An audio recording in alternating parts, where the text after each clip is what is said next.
मैंने ख्वाब की तबीर पूछ ली थी कि कल मैं मछलियां पकड़ रहा था रात को ख्वाब में। दिन का टाइम था और बगैर कुछ लगाए कागज लगा लगा के मछलियां पकड़ रहा था और बड़े साहब की मछली थी।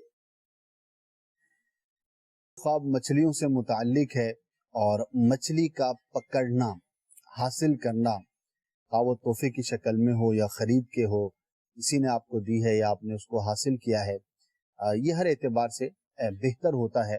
और इसकी ताबीर किसी अच्छी खबर मिलने की, इसी तरह से किसी मुराद के पूरा होने की इसकी ताबीर की जाती है। तो अल्लाह पाक आपको जायज़ मुरादों में कामयाबी अता फरमाए। अच्छा ख्वाब है, अल्लाह पाक का शुक्र अदा करें कि उसने आपको एक अच्छा ख्वाब दिखाया है।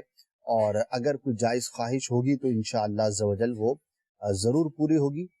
अच्छा ख्वाब है, मुबारक ख्वाब है।